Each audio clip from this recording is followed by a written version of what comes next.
चलो तो स्टार्ट करते हैं।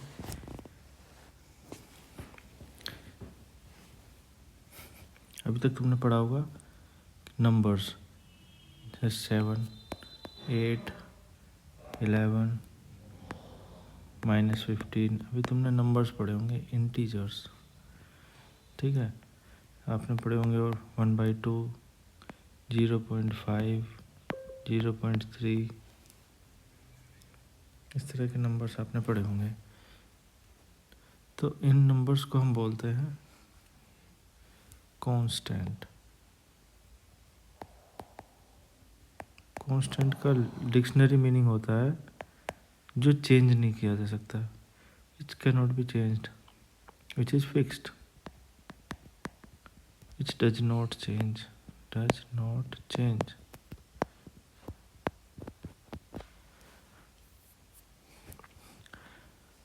ये नंबर्स फिक्स होते हैं। दूसरे नंबर्स होते हैं जो फिक्स नहीं होते, उनको हम बोलते हैं वेरिएबल्स। वेरिएबल का मीनिंग होता है which can very,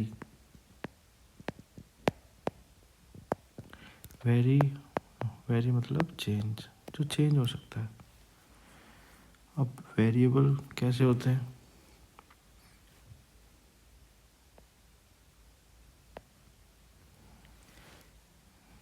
variables way numbers होते हैं जो हैं तो इंटीजर्स या फ्रैक्शन या डेसिमल्स का ही पार्ट, लेकिन हमें वो पता नहीं है कि है क्या वो।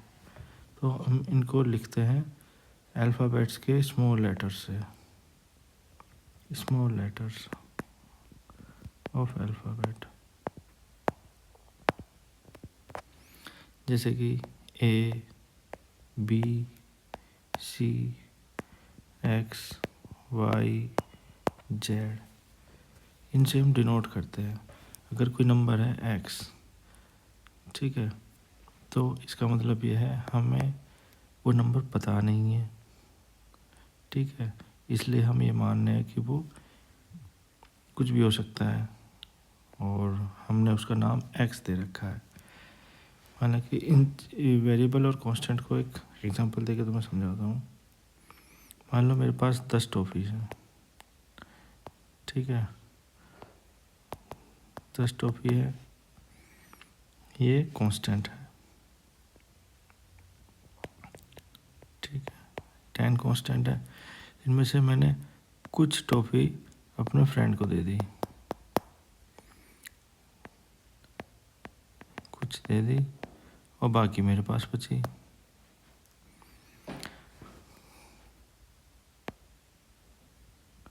कुछ मैंने अपने फ्रेंड को दे दी और बाकी मेरे पास बची, मान लो मेरे पास बची 6, मेरे पास 6 टॉफ़ीज़ बची, ठीक। तो मैंने अपने फ्रेंड को कितनी दी थी? आंसर आएगा तुम्हारा 4, कि मैंने उसको 4 टॉफ़ीज़ दी थी। अब इस चीज़ को, ये जो हुआ है, इस बात को हम मैथ्स में कैसे लिखेंगे? मैथमेटिकल एक्सप्रेशन इसका क्या होगा? वो ये होगा 10 माइनस, हमने अपने फ्रेंड को जो टॉफ़ीज़ दी थी उसको हम लिखेंगे x, जो कि एक वेरिएबल है, हमें पता ही नहीं है, क्योंकि हमने तो वो कहा था कि हमने उसको कुछ टॉफ़ीज़ दी थी, ठीक है। इक्वल टू कितनी हमारे पास टॉफ़ीज़ बची? 6। मतलब हमारे पास जो शुरू में जो टॉफ़ीज़ थी उनको माइनस करने के बाद, अपने फ्रेंड को जो दी उनमें से उनको माइनस कर दिया, उसके बाद हमारे पास कितनी बची? 6। तो ये जो एक्सप्रेशन मैंने लिखा है इसको अलजेब्रिक एक्सप्रेशन बोलेंगे हम। इसमें कांस्टेंट और वेरिएबल इन्वॉल्व होते हैं। अब इसको हम सोल्व कर सकते हैं। सोल्व कैसे करेंगे? सोल्व करना तुमने सीखा है। चलो मैं फिर से बताता हूँ। ये 10 माइनस एक्स इक्वल टू 6, इसको सोल्व कर लेते हैं जल्दी से। 10 माइनस एक्स इक्वल टू 6। तो x के लिए हम इसको सोल्व करेंगे। x को हम राइट साइड लेके जाएंगे, ये होता है LHS और ये होता है RHS, दोनों की इक्वल होते हैं। x को हम राइट RHS में लेके जाएंगे तो ये हो जाएगा 10 is equal to 6 plus X, इधर माइनस एक्स था तो राइट में जाके प्लस एक्स हो जाएगा। 6 को हम LHS में लेके जाएंगे तो ये -6 हो जाएगा, is equal to 6। Then 4 is equal to 6, हमारा आंसर आया x is equal to 4। 4 toffees हमने अपने फ्रेंड को दी थी। अभी आ गया, इस तरह से हम अलजेब्रिक एक्सप्रेशंस को सोल्व करते हैं। ये काफ़ी सिंपल सा अलजेब्रिक एक्सप्रेशन आया था, ये मैंने तुम्हें इसलिए बताया था जिससे तुम्हें वेरिएबल्स समझ आ जाए कि वेरिएबल्स क्या होते हैं। ठीक है, वेरिएबल्स को हम x, y, z, a, b, c, d, e small letter से डिनोट करते हैं। ठीक है, और अलजेब्रिक एक्सप्रेशंस क्या होंगे, जिनमें कांस्टेंट और वेरिएबल दोनों इन्वॉल्व हो। जैसे कि एग्जांपल आपको देता हूँ, एक्स स्क्वायर क्या होता है, एक्स स्क्वायर होता है एक्स मल्टीप्लाई बाई एक्स, इसको हम एक्स स्क्वायर लिखते हैं। ठीक है, और दूसरा अलजेब्रिक एक्सप्रेशन लिखता हूँ 2y स्क्वायर। ठीक है, इसमें क्या हो रहा है, 2 मल्टीप्लाई हो रहा है y और फिर y से मल्टीप्लाई हो रहा है, ये 2y स्क्वायर बन रहा है। ठीक है, तीसरा और मैं एग्जांपल देता हूँ, 5x माइनस वाई, तो इसमें क्या हो रहा है, 5 मल्टीप्लाइड बाई x और फिर माइनस किया जा रहा है उसमें से y को। ठीक है, ये एक अलजेब्रिक एक्सप्रेशन है। अब ये जो है अलजेब्रिक एक्सप्रेशन इस तरह के होते हैं। अब इनमें मैं बताता हूँ कि टर्म किसे बोलते हैं। अलजेब्रिक एक्सप्रेशन है, एक मैं लिख रहा हूँ 5x square minus 6y plus 7, मान लो ये एक बड़ा सा अलजेब्रिक एक्सप्रेशन है। ठीक है, तो इसका जो ये है 5x स्क्वायर, ये एक टर्म है। ठीक है, दूसरा जो है 6y, ये एक टर्म है। तीसरा 7, ये भी एक टर्म है। तो इसमें 3 टर्म है। ठीक है, इनको हम टर्म बोलते हैं। ये हो गई expression 5x square minus 6y plus 7, ये एक्सप्रेशन थी। ये टर्म्स हो गए।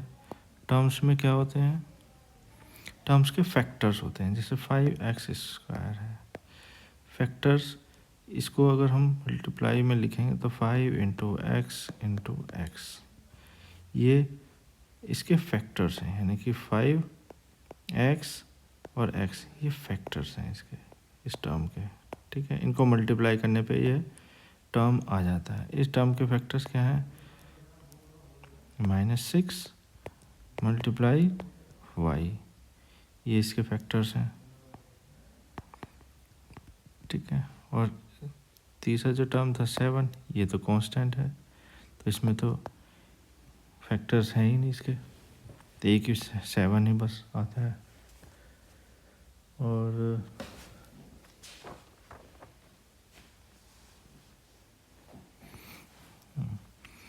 अब सवाल आता है कि आपको ये पढ़ाया क्यों जा रहा है,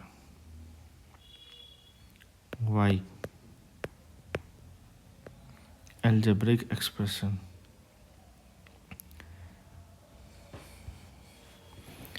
अलजेब्रिक एक्सप्रेशंस जो है क्वेश्चंस को सोल्व करने में काफ़ी हेल्प होता है।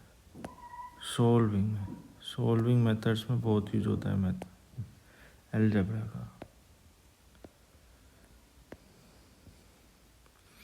हम वेरिएबल्स मान सकते हैं, किसी भी नंबर्स को कोई वेरिएबल मान लेते हैं जहाँ हमें कोई नंबर पता नहीं होता, उसके लिए हम सोल्व करते हैं, किसी सॉल्यूशन को निकालते हैं उसका। तो हम एक्सप्रेशन जो लिखते हैं, जैसे मैंने तुम्हें एग्जांपल दिया था वो टॉफ़ी वाला, ऐसे ही हम काफ़ी सारे सवाल बना सकते हैं और वेरिएबल मान के किसी नंबर को, और फिर हम उसकी कांस्टेंट वैल्यू निकाल सकते हैं। 5x² plus 7x plus 8। इसमें आपको एक बात बताता हूँ, ये जो 5 है, पहला जो टर्म है इसका 5x², इसमें जो 5 है ये कांस्टेंट है, ठीक है। तो इसको हम बोलते हैं कि ये कोफिशिएंट टर्म है, कोफिशिएंट ऑफ x², ठीक है। x² के साथ जो कांस्टेंट जुड़ा हुआ है, मल्टीप्लाई में है, उसको हम उस टर्म का कोफिशिएंट बोलते हैं। इसमें 7 कोफिशिएंट है, कोफिशिएंट ऑफ x, ठीक है। और 8 तो कांस्टेंट है, कोफिशिएंट नहीं है यहाँ, ये कांस्टेंट है। कोफिशिएंट तो मैं बता दिया, वेरिएबल्स के साथ जो मल्टीप्लाई में होता है जो कांस्टेंट, उसको हम कोफिशिएंट बोलते हैं, कोफिशिएंट इस वेरिएबल का जिसके साथ वो मल्टीप्लाई में है। अब हम पढ़ेंगे like term and unlike term, ठीक है। लाइक टर्म मैं एग्जांपल से बताऊंगा तुम्हें। लाइक टर्म होते हैं जैसे 5x और 7x, ये लाइक टर्म है, ठीक। 5x², 11x², ये लाइक टर्म है। और बताता हूँ 7x³, 19x³, ये लाइक टर्म है। इनमें क्या है, जो वेरिएबल की जो पावर है वो सेम है, तो इन्हें हम लाइक टर्म बोलते हैं। ये एक जैसे हैं टर्म, इनको हम ऐड कर सकते हैं। 7x प्लस 5x हम ऐड कर सकते हैं, कितना आएगा, 12x आ जाएगा, ठीक है। लाइक टर्म्स को हम ऐड कर सकते हैं, कि अनलाइक टर्म को हम ऐड नहीं कर सकते। जैसे कि 5x और 7x², इनको हम ऐड नहीं कर सकते। इनको ऐड करेंगे तो हमें क्या लिखना पड़ेगा, हम लिखना पड़ेगा 7x² प्लस 5x, इसी तरह से हमें लिखना पड़ेगा। ये हम 12x नहीं लिख सकते यहाँ पर। तो ये अनलाइक टर्म्स हैं। अनलाइक टर्म्स को हम पूरी एक्सप्रेशन हमें लिखनी पड़ती है, और लाइक टर्म्स में हम उनके कोफिशिएंट को ऐड करके लिख देते हैं, और वेरिएबल पार्ट को एक ही बार में लिखते हैं।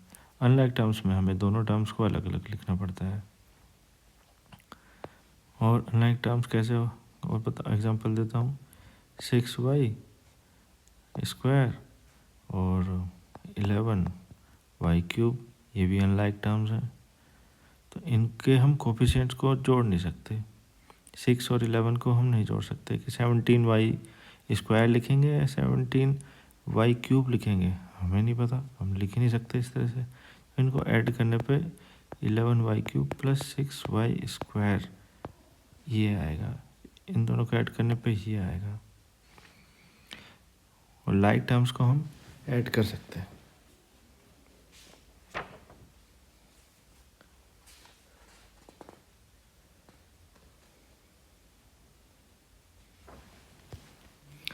हाँ जी, नेक्स्ट हम पढ़ेंगे पॉलिनोमियल क्या होता है। पॉलिनोमियल, पॉली का मतलब होता है काफ़ी सारे, उससे पहले होता है मोनोनोमियल। इसका एग्जांपल है 7x, जिसमें एक ही टर्म है, उसे मोनोनोमियल बोलते हैं। बाइनोमियल क्या होता है, जिसमें दो टर्म होते हैं, जैसे 7x प्लस 5y, ये बाइनोमियल है।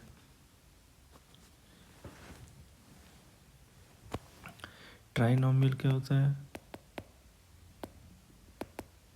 जिसमें 3 टर्म्स होते हैं, 7x² plus 5x plus 6y, ये ट्राइनोमियल हो गया। इसी तरह से पोलिनोमियल होता है, ऐसे बहुत सारे होते हैं। पोली का मतलब होता है काफ़ी सारे, मैनी।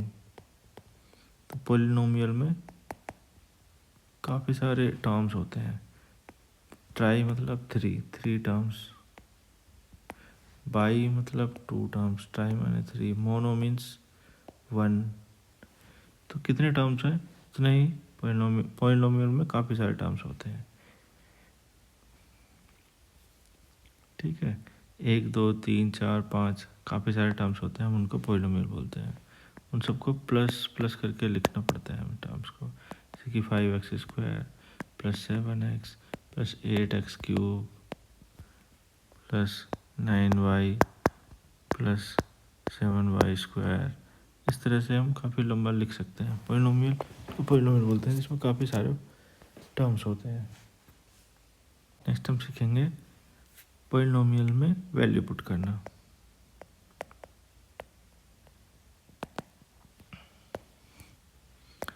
वैल्यू पुटिंग,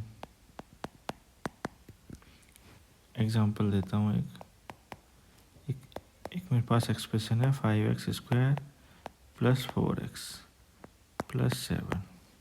ठीक है, अगर मैं बोलूँ if x is equal to 1 है, अगर x इज इक्वल टू 1 होता तो ये पोलिनोमियल की वैल्यू कितनी आती? तब क्या आता है? तब क्या आता? हम कैसे सोल्व करेंगे इसे? इस पोलिनोमियल की वैल्यू आती 5 मल्टीप्लाई x की जगह हम 1 को पुट कर देंगे, 1² प्लस 4, x की जगह फिर 1 को पुट करेंगे प्लस 7। अब इसको बोर्ड मास से हम सोल्व करेंगे, तुम्हें याद होगा। तो 5 into 1 plus 4 into 1 plus 7 equal to 5 plus 4 plus 7 is equal to 16। अगर x is equal to 1 put करेंगे इस एक्सप्रेशन में, तो इस एक्सप्रेशन की वैल्यू आ जाएगी टोटल 16। ठीक है, अगर हम x is equal to 2 put करेंगे तो क्या आएगा इसमें? तो आएगा 5 multiply 2² plus 4 multiply by 2 plus 7 is equal to 5 multiply 2² कितना होता है? 4 plus 4 into 2 8 plus 7 is equal to 5 4 जा 20 plus 8 plus 7 is equal to 35। अगर x इज इक्वल टू 2 है तो एक्सप्रेशन की वैल्यू 35 आती है। अगर x इज इक्वल टू 1 है तो एक्सप्रेशन की वैल्यू 16 आती है। अब x तो वेरिएबल है, x की वैल्यू हम काफ़ी कुछ पुट कर सकते हैं, काफ़ी कुछ भी नंबर पुट कर सकते हैं। x इज इक्वल टू हम 5 पुट कर सकते हैं, x is equal to 0.5 put कर सकते हैं, x इज इक्वल टू 1/2 भी पुट कर सकते हैं। लेकिन हमें तो पता ही नहीं है x कितना है, तो हमने ये इस तरह से एक्सप्रेशन डेवलप की है, इनसे हम x की वैल्यू निकाल सकते हैं। अगर हम फाइनल वैल्यू बता दें कि 16 आएगा तो हम x पता कर सकते हैं, x इज इक्वल टू 1 होगा। अगर फाइनल वैल्यू हमें बता दें कि 35 है तो हम बोल सकते हैं कि x इज इक्वल टू 2 हुआ होगा, तभी 35 आ रहा है। तो तुम्हें इस चैप्टर में वैल्यू पुटिंग तुम्हें सिखाई गई है। ठीक है, वैल्यू पुटिंग सिखाई गई है और कुछ सोल्व कर वैल्यू पुट करते हैं, सोल्व करते हैं। चलो एक एग्जांपल और लेते हैं, तुम्हारी बुक का ही एग्जांपल है। Question number 6(1). सिंप्लीफाई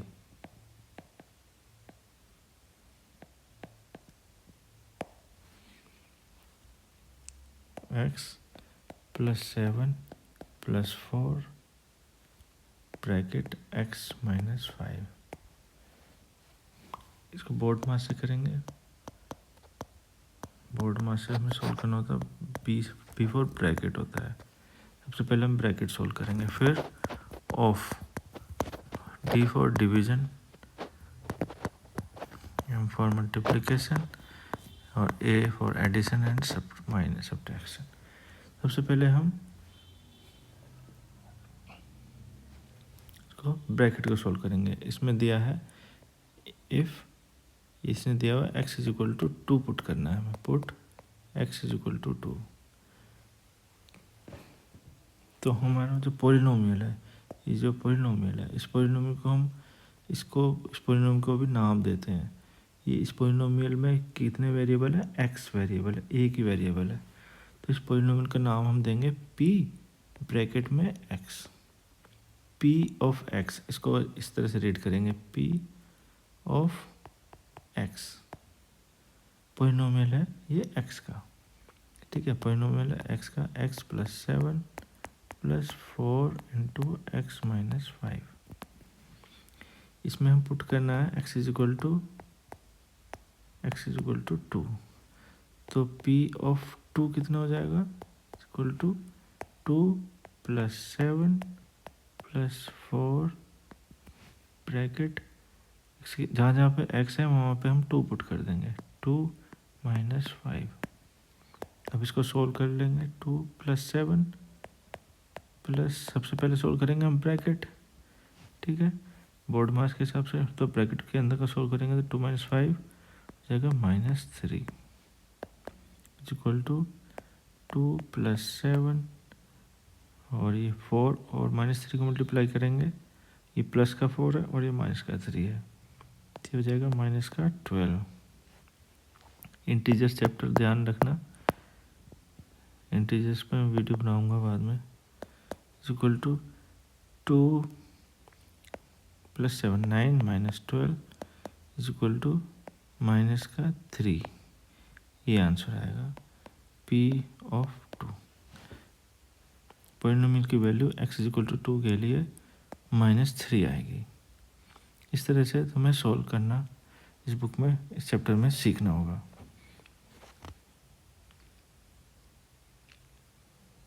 चलो एक और ले लेते हैं, थोड़ा सा डिफिकल्ट सा, नेक्स्ट पेज पे। एक सवाल है, question number 8(1). If z is equal to 10 then find value of z cube minus 3 to z minus 10। इसको सोल्व करना है। हमने क्या बोला है, p, यह है p ऑफ z, इसमें x नहीं है, इसमें कहीं भी, इसमें z है, ये पॉलिनोमियल है z का। p ऑफ z है z cube minus 3 two z माइनस 10 ब्रैकेट में, ठीक है। हमें पुट करना है z is equal to 10 put करना है, जहाँ जहाँ पे z है वहाँ पे 10 पुट कर देंगे। तो कैसे लिखेंगे इसको, p of 10 is equal to 10 cube minus 3 into 10 minus 10 is equal to 10 cube कितना होता है 1000 माइनस 3 ब्रैकेट के अंदर 10 माइनस 10 है तो हो जाएगा 0। तो 1000 minus 3 into 0 0 is equal to 1000। p of 10 is 1000। Easy सा था, ये आंसर हो गया इसका। चलो एक डिफिकल्ट सा करते हैं, ये तो काफ़ी इजी था। 8(2) करते हैं हम। If p is equal to minus 10 then find p square minus 2p minus 100, ठीक है। हमारा जो पॉलिनोमियल है p, वो p का ही वेरिएबल है, p इसमें वेरिएबल है। p of p is equal to क्या है हमारा, p square minus 2p minus 100। अब हमें पुट क्या करना है, p is equal to minus 10 put करना है।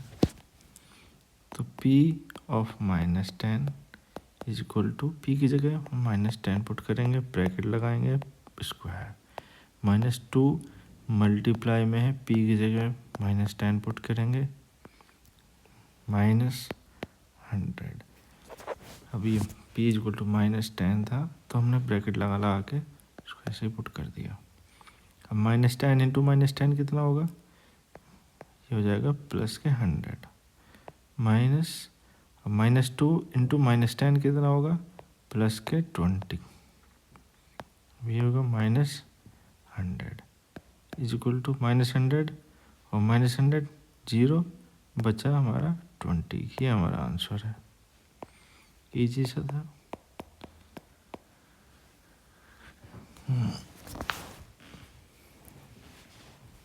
इसी तरह से तुम्हें एक्सप्रेशंस, अलजेब्रिक एक्सप्रेशन सोल्व करनी तुम्हें इस चैप्टर में आ जाएंगी। चलो बाय।